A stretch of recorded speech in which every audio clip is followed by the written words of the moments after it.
व्यवसाय जिस जगह पर जिस काम के लिए जाए वो काम फतेह हो जाए, वो काम सफल हो, वो कार्य उसका सफल हो। आप जिस कार्य के लिए जा रहे हो वो कार्य आपका सफल हो तो लक्ष्मी घर में आए तो कर चुके, मालूम पड़े इससे लिया उसको दे दिया, उससे लिया उसको दे दिया, तो ये कर्जा चुकाना नहीं हुआ।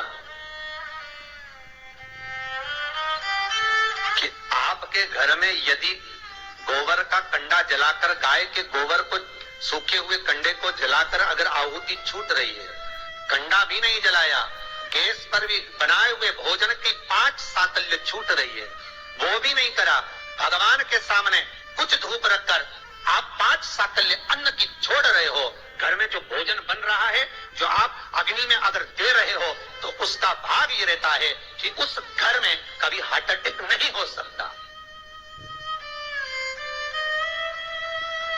यजुर्वेद कहता है, हमारे शास्त्र कहते हैं, स्कंद पुराण शिव महापुराण की कथा कहती है, अग्नि पुराण कहती है कि अग्नि की 7 जिभ्या में से एक जिभ्या ऐसी है जो रोग को हर लेती है, भारी जो बीमारी है वो उसका हरण कर ले। बस आज के समय में लोग ये कलर बेकार ना हो जाए, जो सीलिंग लगाई है वो बेकार ना हो जाए, इसका कलर खराब ना हो जाए, सोफे का कवर खराब ना हो जाए, कहीं ये धुआं ना लग जाए, कहीं इतनी आंखों में चुभेगा। अरे भाई, या तो उससे बचा लो या स्वयं को बचा लो,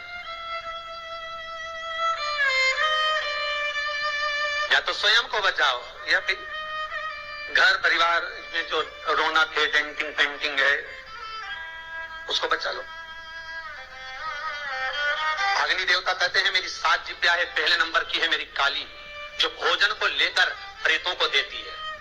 हम जब आहुति छोड़ते हैं यज्ञ में, हमने जो आहुति प्रदान करी वो 7 भाग में बट गई, और उसका फल क्या क्या है ये अग्नि पुराण कह रही है, उसका फल क्या क्या है ये स्कंद पुराण कह रही है, उसका फल क्या क्या है ये शिव महापुराण कह रही है। हमने जब आहुति दी, बस हमने हाथ में लेकर स्वाहा बोला और बोलते थे उस आहुति के 7 भाग हो गए महाराज। भले हमने वो इंद्र को दी हो, ओम इंद्राय स्वाहा, ओम प्रजापते स्वाहा, ओम अग्ने स्वाहा, भले हमने एक देवता का नाम लेकर दिया पर उसके 7 टुकड़े हो गए। पहला 7 जिभ्या अलग अलग भाग को अलग अलग जगह पहुंचा रही है। पहले नंबर पर अग्निदेव की जिभ्या का नाम है काली, वो काली जो भोजन देती है वो प्रेतों को देती है हमारा। दूसरे नंबर पर है कराली, कराली भोजन को लेकर जो कुंवारी अवस्था में मर जाते हैं, अधोगति में शांत हो जाते हैं, कराली अग्निदेव की दूसरी जिभ्या भाग उनको प्रदान करती है।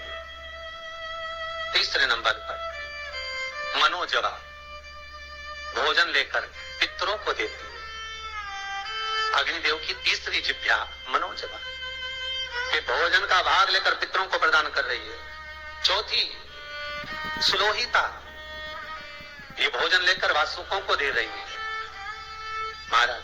5वीं ध्रुमवर्णी, ये भोजन लेकर देवताओं को प्रदान करती है।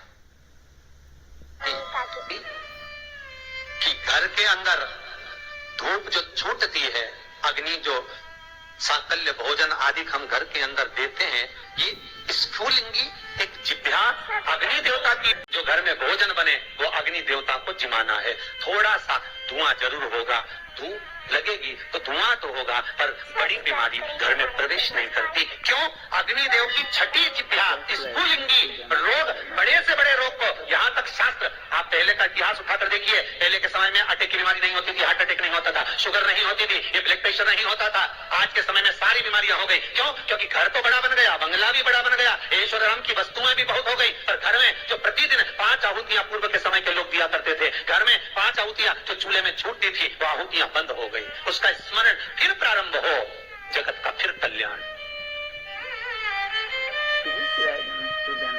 हमारे धर्म, हमारे शास्त्र जो वर्णन करते आए हैं वो गलत नहीं है। पहले के समय में यज्ञ अनुष्ठान कितने होते थे, आज के जमाने में काम लोग विषय आसक्तियां ज्यादा हो गए।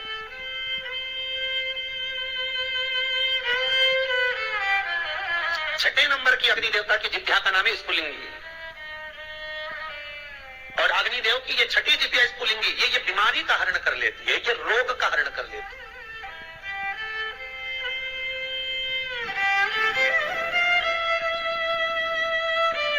क्यों भैया? वो दिल्ली का हॉस्पिटल जहां पर महामृत्युंजय मंत्र पर रिसर्च चल रहा है, वेंटिलेटर पर पड़े हुए 10 उनके घर वालों को बुलाकर कहा गया कि 10 का संकल्प छोड़ो महामृत्युंजय पाठ का। उसके पास में जो 10 वेंटिलेटर पर पड़े उनके लिए कोई महामृत्युंजय नहीं। देखा यह जा रहा है कि इन 10 पर महामृत्युंजय के अनुष्ठान का कितना फल मिल रहा है, और जो 10 वेंटिलेटर पर पड़े हैं उसका क्या फल है। वहां के डॉक्टरों जब रिसर्च करते हैं, अखबारों में भी आया, फेसबुक यूट्यूब पर भी डला हुआ है, जो उन्होंने हॉस्पिटल का नाम तक डला हुआ है। जब वेंटिलेटर पर 10 पड़े थे उनके स्वस्थ होने की सीमा कम थी, पर जिनके लिए महामृत्युंजय का अनुष्ठान ब्राह्मण कर रहे थे साकल्य दे देकर, उसका भाग ये था कि धीरे धीरे उनकी अवस्था सुधरती चली। फिर निवेदन करूंगा, सीमा कम थी, पर जिनके लिए महामृत्युंजय का अनुष्ठान ब्राह्मण कर रहे थे साकल्य दे देकर, उसका भाग ये था कि धीरे धीरे उनकी अवस्था सुधरती चली। फिर निवेदन करूंगा, आपकी चित्त वृत्ति में अगर शिव है, आपकी चित्त वृत्ति में अगर शंकर है, आपके मन में अगर शंकर समाया हुआ है, बाल भाग का नहीं हो सकता। अग्नि देवता की 6 नंबर की जिब्या है स्फुलिंग, जो रोग भोग से, आहुतियों से रोग बीमारी समाप्त होती, समाप्त। 7वें नंबर की अग्नि देवता, अग्नि के ऊपर साकल्य दी जाती है, भोजन दिया जाता है।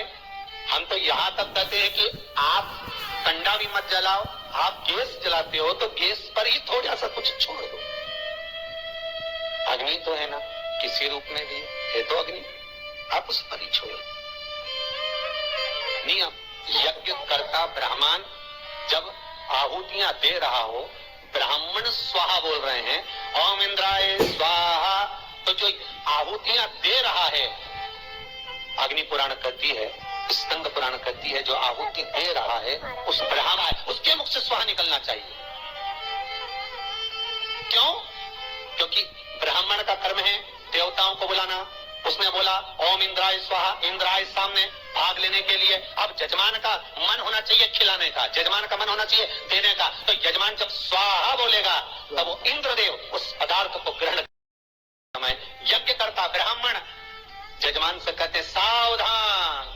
सावधान का मतलब है कि मुख से स्वाहा बोलना चालू करो, ऊंगो मती, केवल साकल्य देकर चुप ना रहिए, स्वाहा संबोधन तुम्हारे मुख से निकलना चाहिए। सब्सक्राइब करें, अपडेटेड प्रदोष काल हो, 7 वृक्ष की पत्तियों को तोड़कर शिव का स्मरण कर कर, पार्थिव शिवलिंग का निर्माण कर कर, उसकी अर्चना कर कर, जल चढ़ाकर, घाट पर, नदी पर, तट पर शिवलिंग का निर्माण कर कर, नदी का ही जल समर्पित कर कर, 7 वृक्ष की पत्तियों को समर्पित कर, घी का दिया लगाकर आराधना कर, प्रदोष काल में ही विसर्जन कर, नमन कर, स्नान कर, पूजन आदि करने के बाद फिर जिसका चरित्र कहता है महाराज, प्रदोष का पुण्य, प्रदोष का स्मरण, प्रदोष का शिव अर्चना, प्रदोष की करी हुई आराधना, प्रदोष काल में प्रदोष के दिन करा हुआ पार्थिव शिवलिंग का निर्माण, पूजन कर्जे से मुक्त कर। मिश्रा जी ने आज कथा में बहुत अच्छी और अचूक बातें बताई हैं। पूज्य प्रदीप मिश्रा जी ने बताया है, मन में श्रद्धा हो ना, घर में खाना बनाते तो हैं मरिया भी तो आदमी कर ले, कुछ आहुति हमें अग्नि और ना श्रद्धा हो तो चाहे ठीक हो जाए, ना कर सकता, मन नहीं बात में कोई बड़ी बीमारी नहीं आती और सभी रोग दूर हो जाते हैं। पूज्य प्रदीप मिश्रा जी ने बताया है कि अगर घर में कांडा या कोयला या कोई भी अग्नि का साधन नहीं है तो ये उपाय हम गैस पर भी कर सकते हैं। और पूज्य प्रदीप मिश्रा जी ने प्रदोष काल का बहुत अच्छा और अचूक उपाय बताया है। पूज्य प्रदीप मिश्रा जी ने बताया कि प्रदोष काल में किसी भी व्यक्ति 7 पत्ते लेकर एक शिवलिंग स्थापित करके उसके ऊपर 7 पत्ते रखकर और भगवान शिव को जल समर्पित करके उसका वहीं विसर्जन कर दे। ऐसा करने से भी हमें बहुत फल मिलता है और हमारी सभी मनोकामनाएं पूरी होती हैं। अगर आपको पूज्य प्रदीप मिश्रा जी के उपाय अच्छे लगते हैं और वीडियो पसंद आया हो तो एक लाइक और एक कमेंट अवश्य करें। हर हर महादेव, जय शिव शंकर, जय भोलेनाथ। प्लीज मेरे चैनल को लाइक, कमेंट और शेयर करना ना भूलिए। मेरा चैनल है धार्मिक वीडियो। हर हर महादेव।